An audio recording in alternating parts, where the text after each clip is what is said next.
Halo, good morning sahabat RSCM. Kembali lagi nih di podcast RSCM Media, podcast yang membahas seputar topik kesehatan dengan bahasa yang mudah dipahami, namun juga berdasarkan dengan ilmu pengetahuan kesehatan. Oke, perkenalkan nama saya Beatrice Saptiani Rahayu, selaku host pada pagi hari ini yang akan menemani kalian kurang lebih selama 20 hingga 25 menit ke depan. Oke, pernah nggak sih kalian itu mendengar istilah ayah saya tiba-tiba masuk ke ruangan ICU atau bayi teman saya atau bayi saya tuh baru lahir tapi tiba-tiba udah masuk ke ruangan NICU. Nah, biasanya masyarakat kita di luar sana itu beranggapan bahwa ketika pasien itu sudah masuk ke ruangan tersebut, kondisi kesehatannya itu udah nggak bisa tertolong atau bisa dibilang kritis gitu. Dan juga banyak masyarakat di luar sana yang mengira kalau ruangan tersebut itu adalah ruangan yang sama aja gitu. Padahal sebenarnya nggak apa namanya belum tentu benar gitu. Oke, uh, di pagi kali ini kita akan membahas seputar ICU dan NICU terkait pengertiannya, kemudian tenaga kesehatan yang bertugas seperti apa, dan juga peran keluarga dalam penyembuhan pasien itu bagaimana gitu. Nah, tentu aja kali ini saya nggak sendiri, sudah pasti ditemani oleh Kepala Ruangan ICU dan NICU Rumah Sakit Cahaya Medika, yaitu Mbak Uci. Hai, Gimana kabarnya Mbak Uci pagi ini? Sehat? alhamdulillah sehat. Alhamdulillah. Oke, selamat datang di podcast RSC Media Mbak Uci. Kali ini kita mau bincang-bincang tipis nih terkait ICU dan NICU ya. Ya, Pengen tahu nih bagaimana ya, soalnya banyak banget masyarakat kita yang beranggapan kalau ICU dan NICU itu adalah ruangan yang sangat horor gitu ya. Terus banyak juga di luar ruangan itu pada nangis-nangis gitu nungguin keluarganya yang masuk ICU dan NICU. Padahal sebenarnya hanya mendapatkan perawatan yang lebih intensif gitu ya Mbak. Oke Mbak, langsung aja nih di pertanyaan yang pertama. Em, kita kan sering tuh ngedengar istilah ICU. Sebenarnya apa sih istilah ICU itu menurut Mbak Uci? Menurut saya, ICU itu ruangan intensive care unit di mana pasien membutuhkan pemantauan perawat 24 jam untuk memantau kondisi. Jika ada keadaan yang mengancam nyawa, kita bisa tahu. Di sana pasien dipantau 24 jam oleh petugas kesehatan.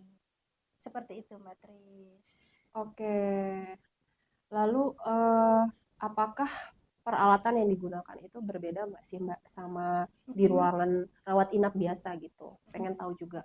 Ya. Kalau di ICU, pasien yang dirawat sana menggunakan monitor. Mm-mm. Monitor di sana kita bisa pantau tekanan darah pasien, nadi, oksigen di pasiennya Mm-mm. seperti apa.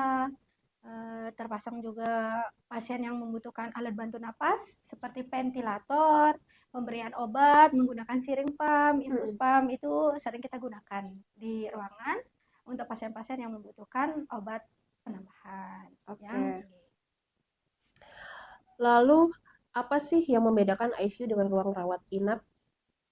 Itu biasanya tingkat pengawasannya ya Mbak ya? Atau mungkin ada lagi gitu faktor yang lain? Salah satunya betul sekali, Mbak Tris. Kalau di ruang rawat inap biasa tetap dipantau untuk kondisinya, tapi tidak seperti di ICU, perawatnya 24 jam standby untuk Mm-mm. memantau kondisi pasiennya seperti apa.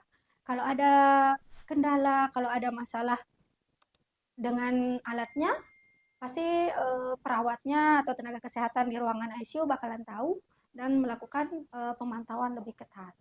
Karena alarm bisa berbunyi di semua alat Oh jika ada begitu ya. kondisi. Benar. Oke.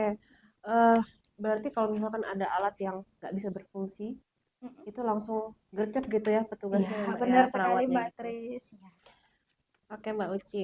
Em, berarti memang itu harus membutuhkan perhatian yang jauh lebih intensif gitu ya. benar sekali Mbak Tris. Oke Mbak Uci. Kalau gitu apa aja sih yang biasanya dirawat di ICU? Untuk pasien-pasien yang masuk ICU itu pasien yang mengalami serangan jantung yang membutuhkan perawatan dan ruangan intensif, pasien-pasien yang shock sepsis, pasien-pasien yang memiliki riwayat tensi tinggi yang memang betul-betul butuh pemantauan. Hipertensi ya. Hipertensi benar. Eh ada nggak sih Mbak Uci Mm-mm. pasien kita yang meninggal gitu di ruangan ICU? Dia sudah mendapatkan perawatan yang intensif, tapi tetap nggak tertolong gitu. Ada. Itu ada kemarin sempat satu pasien kita Iya. meninggal di kendala karena emang kondisinya sudah diambang, emang kondisinya udah emang nggak stabil, sudah perburukan sekali. Kemarin juga rencana dirujuk, hanya saja keluarga pasrah untuk melakukan perawatan di rumah sakit kita. Seperti itu. Kalau boleh tahu Mbak Uci, apa sih penyakit yang diderita sama pasien kita? Ini kita nggak sebut nama ya, cuman Siap. sebagai contoh aja gitu.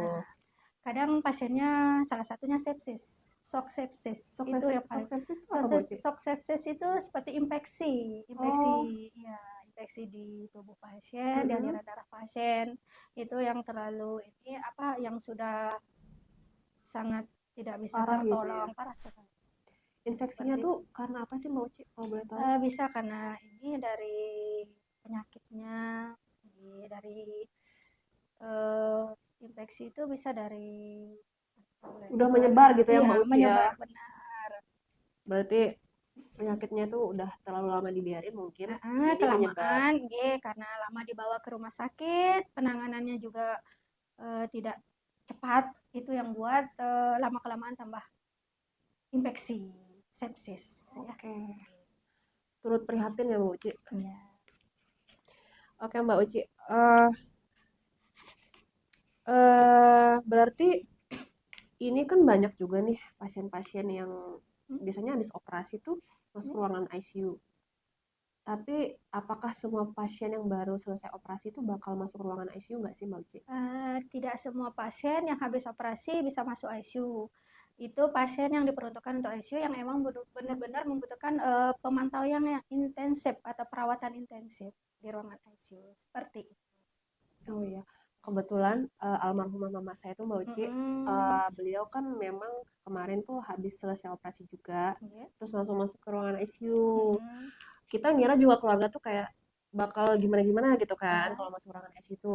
Tapi ternyata memang supaya mendapatkan perawatan yang jauh lebih intensif gitu Benar Mbak Uci ya. sekali. Oke Mbak Uci.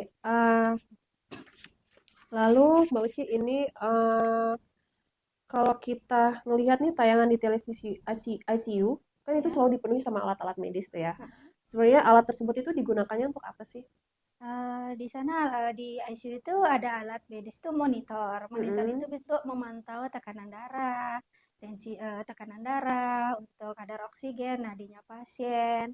Terus yang untuk alat-alat syring pump, infus pump itu untuk pemberian alat melalui ini kayak titrasi untuk obat-obatan yang dibutuhkan oleh pasien, sama ventilator untuk bantu napas untuk pasien yang memang belum bisa bernapas secara spontan, seperti itu. Oke, Mbak Uci kalau boleh tahu nih, mau nanya juga nih ya. Ya. Biasanya kalau di ruangan ICU itu ada beberapa pasien yang nggak bisa makan gitu ya, Ya. dipasangin selang. Itu nama alatnya apa sih Mbak Uci? Untuk pasien-pasien yang dipasangkan selang yang ini yang melalui hidung itu namanya NGT, nasogastro tube. Itu untuk membantu pasien diberikan nutrisi melalui selang. Yang dipasangkan dari hidung itu langsung ke lambung. Itu untuk pemberian nutrisi kepada pasien yang emang belum bisa makan secara spontan. Apakah pemasangan selang NGT ini diberikan kepada pasien yang nggak bisa, maksudnya nggak sadar gitu Ya. Mbak? Atau emang nggak bisa makan gitu? Itu diperuntukkan untuk pasien yang pertama yang tidak sadar juga bisa dipasangkan untuk diberikan nutrisi. Pasien tidak sadar, tidak ada nutrisi, itu pun dapat memperburuk kondisi pasien karena nutrisi tidak ada yang masuk ke tubuh pasien. Seperti itu. Atau ada gangguan menelan yang menghambat pasien bisa makan. Seperti itu. Kalau gangguan menelan nih Mbak Uci, Ya. karena sempat di-mention gangguan menelan, apakah amandel itu juga bisa pasang selang NGT nggak sih Mbak Uci? Kalau yang Itu udah parah gitu ya? kalau udah parah palingan operasi. Oh oke. Kita kan ada ini dokter spesialis THT-nya. Nah, buat teman-teman sahabat RSCM ya, bisa nih datang ke Rumah Sakit Cahaya Medika. Sekalian ya, sekarang udah ada dokter THT-nya juga ya Mbak Uci. Benar. Sekalian ngecek nih, check up. Benar sekali. Oke Mbak Uci, ini kita beralih ke NICU ya Mbak Uci. Ya. Kita mau mengenal lebih dalam NICU itu seperti apa. Sebenarnya apa sih NICU itu Mbak Uci? NICU adalah Neonatal Care Incentive Care Unit, Mm-mm. di mana bayi baru lahir dilakukan perawatan untuk diberikan obat, dihangatkan suhu tubuh bayi, dan dilakukan pemantauan seperti pemantauan yang intensif. Oke, berarti bayi yang lahir sehat itu biasanya nggak perlu masuk NICU kan Mbak Uci? Tidak semua bayi harus masuk NICU. Kalau bayi sehat bisa rawat gabung sama ibunya. Rawat gabung berarti Iya, dia rawat jalan ya maksudnya? rawat jalan, benar Oke, sekali. berarti kontrolnya ke Poli anak, poli anak kita gitu ada ya. poli anak. Oke, nah tuh sekarang dokter poli anak kita ada dua ya Mbak Uci Benar ya. Dokter Tia sekali. dan Dokter Yani. Ah, Oke Mbak Uci, biasanya apa namanya Mbak Uci? Kan itu banyak banget ya mm, bayi-bayi NICU yang kita rawat. Itu biasanya rentang waktu perawatan di NICU itu segimana sih Mbak Uci? Apakah tergantung dengan kondisinya atau gimana? Betul sekali. Untuk perawatan bayi di NICU tergantung dari kondisi pasiennya, tergantung dari kondisi bayinya. Seperti Hmm. apa? Kalau bayinya dengan kondisi seperti ini, fototerapi, kita ada alat fototerapi, direncanakan sinar dari 2 hari atau 3 hari. Itu seperti eh, itu dah pemberian untuk pemberian fototerapi seperti itu. Nah, pemberian sinyal itu gunanya untuk apa sih Mbak Uci? Itu untuk mengurangi kadar kuning di tubuh bayi, memberikan sinar Pemberian sinar UV sinar gitu UV ya, pengganti seperti sinar UV itu. matahari Uh, gitu uh, ya. Biasanya Mbak Uci kalau bayi yang kuning nih itu mm-mm. biasanya dikarenakan karena apa sih? Pertama, bayi kuning itu bisa karena kurangan ASI, air susu ibu. Jadi buat ibu-ibu semangat mengasihi, semangat jangan pantang menyerah. Ya, Harus tetap memberikan ASI. ASI eksklusif 6 bulan. nah Itu sangat penting. lebih baik, lebih bagus ya daripada Ya, sufor Mbak Uci. benar sekali. Para ibu-ibu menyusui itu harus banyak makan sayur, Ya, makan tidak ada daging, pantangan. iya semua Uh, dimakan Benar biar sekali. anaknya nggak masuk NICU gitu ya. Iya. Oke Mbak Uci, kondisi apa saja sih yang menyebabkan bayi itu harus dirawat di NICU? Kondisi bayi yang akan dirawat di NICU itu dengan berat badan lahir rendah, dengan kondisi gangguan pernapasan, bayi kuning, bayi sepsis, seperti itu. Apakah bayi yang gula darahnya rendah juga bisa masuk ruang NICU, Mbak Uci? Bisa, itu salah satunya pasien hipoglikemi yang kadar gula darahnya kurang dari normal. Ternyata bisa ya, Mbak Uci, Ya. seorang bayi itu gula darahnya rendah ya, padahal sebenarnya baru lahir gitu ya. Bisa-bisa. Oke, Mbak Uci, supaya lebih mudah dipahami nih oleh teman-teman RSCM di luar sana, boleh nggak sih kita bahas contoh kasus terkait ICU dulu deh? Boleh. Gimana tuh Mbak Uci? Kita kasih contoh nih, pasien masuk ICU, pasiennya dari IGD datang dengan serangan jantung dengan keluhan nyeri dada. Datang ke IGD, dari IGD mengkonfirmasi nih ke Mm-mm. ruangan kalau pasiennya butuh pemantauan yang intensif. Mm-mm. Dan saat pindah dari IGD dilakukan perawatan di ICU dan diberikan obat untuk memantau detak jantung pasien, dipasangkan alat monitor seperti itu. Oke, jadi ICU itu bukan tempat berakhir ya Mbak Uci, Benar tetapi sekali. justru tempat terbaik untuk memantau pasien sampai kondisinya stabil. Benar.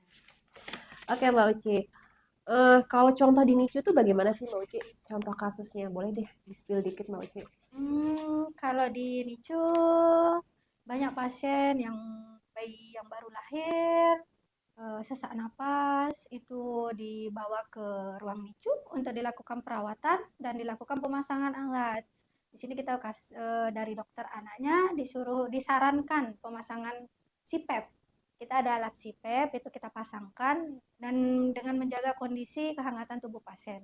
Itu juga harus dipantau biar Si, tidak bayinya hipotermi atau suhu tubuhnya di bawah normal.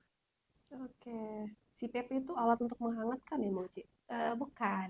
Jadi, CPAP itu alat untuk memberikan oksigen kepada oh, bayi. Kalau untuk menghangatkan namanya inkubator. inkubator. Inkubator. Inkubator yang Kayak biasanya box, kita nemuin di seperti box box. ya. Ya, Oke. benar sekali. Oke, Mbak Uci. Em, banyak banget nih keluarga pasien tuh merasa takut ketika anggota keluarganya kan masuk ICU atau NICU, Mbak Uci. Mm-mm. Nah, apa sebaiknya yang dilakukan oleh keluarga dalam mendampingi kondisi pasien di saat seperti itu? Untuk keluarga pasien, kita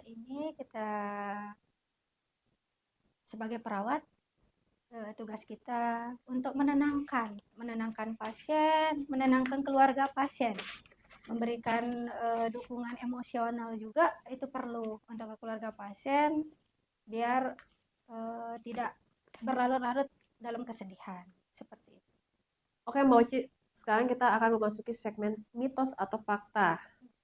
Ini adalah sesi favorit pemirsa atau pendengar di luar sana, Mbak Uci. Oke, masuk ICU itu berarti peluang sembuh sangat kecil, mitos atau fakta, Mbak Uci? Mitos Kenapa ya, tuh? karena ICU justru memberikan peluang untuk proses penyembuhan pasien seperti itu. Oke. Lalu pertanyaan yang kedua, bayi yang masuk NICU pasti lahir prematur, mitos atau fakta? Mitos lagi. Kenapa, Mbak Uci? Karena kalau tidak semua bayi lahir prematur bisa masuk NICU. Karena itu bisa jadi karena kondisi tertentu yang emang butuh pemantauan, butuh pemasangan alat untuk pasien. Oke, Mbak Uci, semakin lama dirawat di ICU berarti kondisinya semakin buruk, mitos atau fakta? Belum tentu, tergantung dari perawatan pasien, kondisi pasien dan terapi yang diberikan untuk pasien. Oke, Mbak Uci, luar biasa banget ya pembahasan kita pada pagi hari ini. Benar sekali. Sebelum kita menutup topik kita pada pagi hari ini, agak serak ya Mbak Uci, karena kita Benar-benar kering. bincang-bincang dari tadi ya ngobrol tentang ICU dan NICU. Boleh deh kita minum dulu nih air prima. Enak banget nih Mbak Uci, Segar, dingin ya. segar, segar. Bismillahirrahmanirrahim.